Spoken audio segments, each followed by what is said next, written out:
எனக்கு என்ன சொல்றதுனே தெரியல. இதே வாயால தான் எக்ஸாமுக்கு தற்கொலை பண்ணிக்கிறவங்கள திட்டிருக்கேன். ஆனா அந்த இடத்துல நான் இருக்கேன்னு நினைக்கும் போது தான் அவங்களோட ஃபீலிங்ஸ் புரியுது. ஐம் சாரி அம்மா, அப்பா, சாரி. என்னால் உங்கள் ஆசையை நிறைவேற்ற முடியல.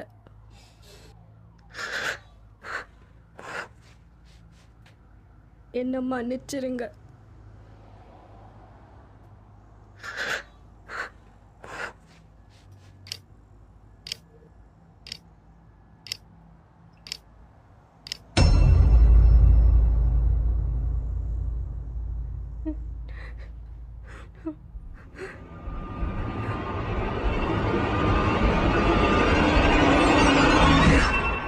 என்ன பண்றீங்க?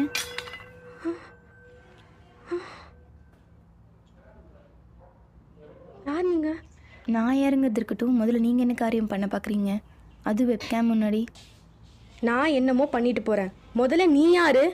ஏ ரூம்குள்ள யாரை கேட்டு வந்த? சொல்றேன்ப்பா, அதுக்கு முன்னாடி குடிக்கிற கொஞ்சம் தண்ணி கிடைக்குமா? ஏன் அப்படி பார்க்குறீங்க? என்னப்பா ஃபஸ்ட் டைம் உங்கள் வீட்டுக்கு வந்துருக்க, தண்ணி கூட தர மாட்டீங்களா? யார் இவ? சம்மந்தமே இல்லாமல் நம்ம வீட்டுக்கு வந்து உட்காந்துருக்கா. எல்லா கதவும் சாத்தி இருக்கும்போது இவ மட்டும் எப்படி வந்தா? ஒன்றும் புரியலையே. என்ன ஆளுக்கானும் இங்கே தானே இருந்தா, அதுக்குள்ளே எங்கே போனா? என்னது இது?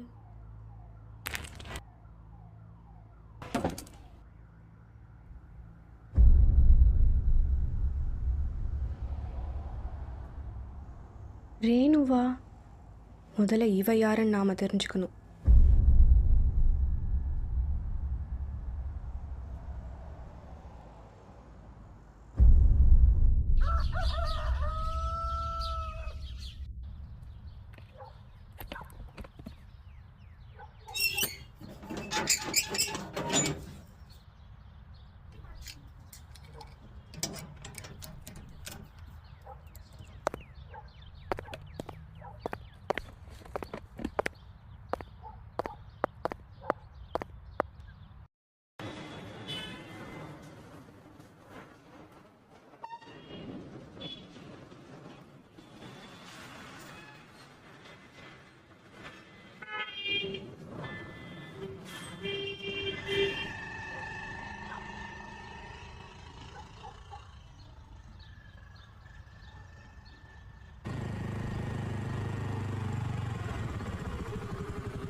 இவங்க இப்போ இங்கே இல்லையே. இவங்க வீடு காலி பண்ணி 5-6 மாதம் ஆச்சு. நான் வேணால் இன்னொரு அட்ரஸ் தரேன், அங்கே போய் பாருங்கள். Hi, I'm Divya. நான் அண்ணா நகர்லேருந்து வரேன். இந்த அட்ரஸ் உங்களோடதான்னு கொஞ்சம் பார்த்து சொல்ல முடியுமா? ஆமாம், இது எங்களோட பழைய அட்ரஸ் ஆச்சு. அப்போது ரேணுங்கிறது என் சிஸ்டர் தான். உள்ளே வாங்க.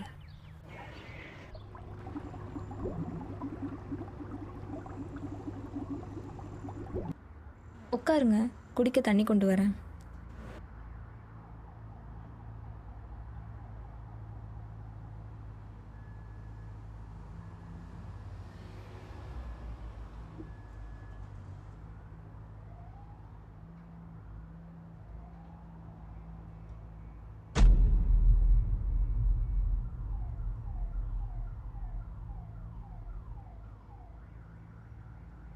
திவ்யா.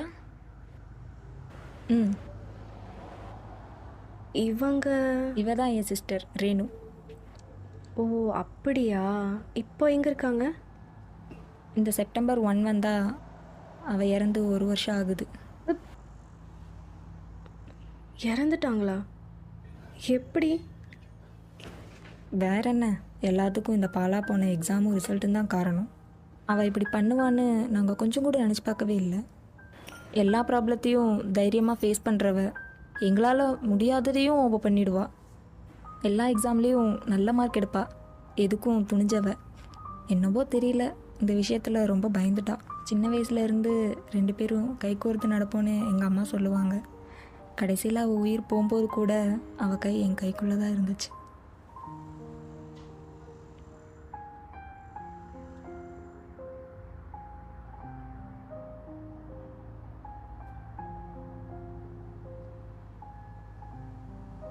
சாரி, நான் உங்களை பழசெல்லாம் ஞாபகப்படுத்தி ரொம்ப டிஸ்டர்ப் பண்ணிட்டேனோன்னு தோணுது. இல்லை, பரவாயில்ல, அதெல்லாம் ஒன்றும் இல்லை. ஓகே, எனக்கு டைம் ஆச்சு, நான் கிளம்புறேன். சரி, ஓகே.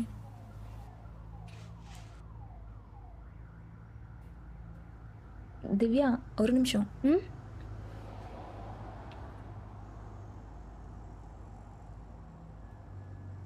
இந்த சாக்லேட் அவளுக்கு ரொம்ப பிடிக்கும். வீட்டுக்கு யார் வந்தாலும் கொடுக்க சொல்லி சொல்லுவா.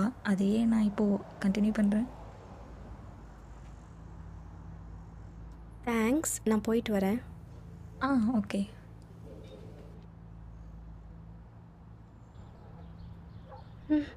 என்னது இது? இவங்க இறந்துட்டதா சொல்கிறாங்க. அப்போது நம்ம பார்த்தது யாராக இருக்கும்?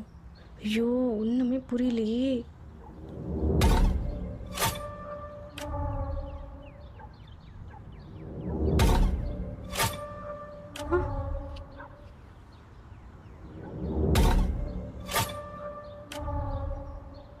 நிஜமாலுமே நீங்கள் இறந்துட்டீங்களா? சாக்லேட் சாப்பிட்றீங்களா? இல்லை, என்கிட்டே இருக்கு. என் அக்கா தானே கொடுத்தா. அப்போ எப்படி என் கண்ணுக்கு மட்டும் தெரியுறீங்க? நான் யாரை காப்பாற்றணும்னு நினைக்கிறேனோ அவங்க கண்ணுக்கு மட்டும்தான் தெரியுவேன். நிஜமாலுமே நீங்கள் ஆத்மாவா? என்னால் நம்பவே முடியல. இதில் என்ன இருக்குது? நீங்கள் சூசைட் பண்ணிக்க ட்ரை பண்ணப்போ நான் வந்து காப்பாற்றினேன். ஆனால் எனக்கு யாருமே வரல. என் கூட எக்ஸாம் எழுத வேண்டியவங்க எல்லாருமே பாஸ் ஆகிட்டாங்க. ஆனால் நான் தான் அவசரப்பட்டேன். நம்ம எடுக்கிற முடிவு சரியாக தப்பான்னு எடுக்கிறப்ப தெரியாது. ஆனால் நடந்ததுக்கப்புறம் அந்த வலியும் வேதனையும் நமக்கு புரிய வச்சிடும். என்னை மாதிரி யாரும் அவசரப்பட்டுறக்கூடாதுன்னு தான் நான் இப்படி ஆத்மாவாக அலையிறேன். எனக்கு பரவாயில்ல, என் அக்கா இருக்கா, என் இடத்துல இருந்து என் ஃபேமிலியை பார்த்துப்பா. ஆனால் உங்களுக்கு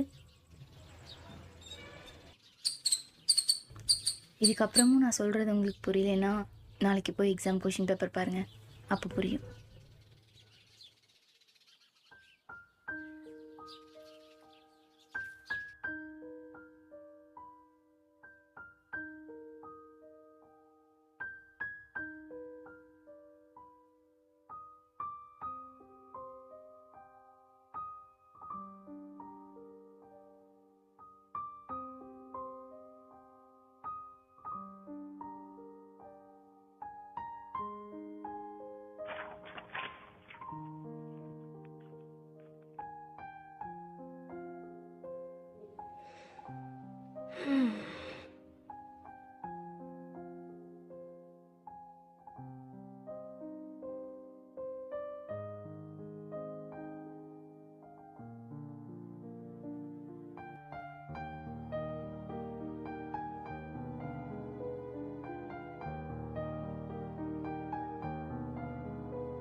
நீங்கள் வருவீங்கன்னு எனக்கு தெரியும்.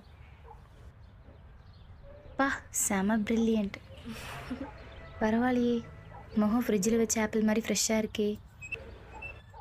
இருக்காதா பின்ன, பல பேரை காவு வாங்கின எக்ஸாம். இதுக்கு நான் முழுசாக போயிட்டு வந்திருக்கேங்கிறதே பெரிய விஷயம் தானே. இதுக்கு காரணமே நீங்கள் தான். நீங்கள் மட்டும் என்னை காப்பாற்றலைன்னா பெரிய தப்பு பண்ணிட்டோன்னு லைஃப் ஃபுல்லாக ஃபீல் பண்ணிகிட்டே இருந்திருப்பேன். ரொம்ப ரொம்ப தேங்க்ஸ். தேங்க்ஸ்லாம் வேணாம்ப்பா, இட்ஸ் மை ப்ளஷர். அதுக்காக தான் இப்படி இருக்கேன். நீங்கள் என்ன சொன்னாலும் என் மனசு கேட்கல. நீங்கள் செஞ்ச உதவி நான் லைஃப் லாங் மறக்கவே மாட்டேன். ரொம்ப ரொம்ப தேங்க்ஸ். ஸோ போதும் போதும், தாங்க முடியல. ஸோ எக்ஸாம் எப்படி பண்ணியிருக்கீங்க? What is next plan? Exam நல்லா எழுதியிருக்கேன். நான் நினச்சதை விட கொஷின் பேப்பர் ரொம்ப ஈஸியாக வந்துச்சு. ஸோ நல்ல மார்க் வரும்னு எதிர்பார்க்குறேன். அதை வச்சு ஏதாவது பண்ணலான் இருக்கேன். அப்புறம் உங்கள் பிளான்?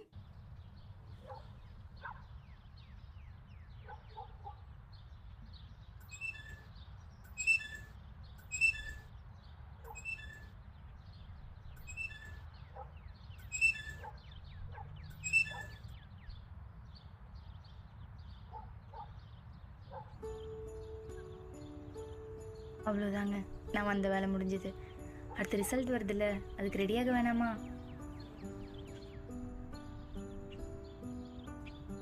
இன்னும் எத்தனை நாள் தாங்க நானும் அடுத்தவங்களுக்கு உதவி பண்ணிகிட்டே இருக்க முடியும்? எனக்கு கொஞ்சம் ரெஸ்ட் வேணாமா? அவங்கவுங்க லைஃபோட இம்பார்ட்டண்ட்டும் உயிரோட வேல்யூவும் தெரிஞ்சுக்கிட்டீங்கன்னா எனக்கு கொஞ்சம் ரெஸ்ட் கிடைக்கும்ல. ஒரு தடவை போனால் திரும்ப வரும்னு நினச்சிங்கன்னா இது ஒன்றும் ரன்னிங் ரேஸில் கிடைக்கிற வெற்றி தோல்வி கிடையாது. உயிர். எங்களுக்கெல்லாம் புத்திமதி சொல்கிற அளவுக்கு நீ பெரிய ஆள் ஆயிட்டியா அப்படின்னு நினச்சிங்கன்னா நான் ஆத்மா இல்லை, உங்கள் மனசாட்சி.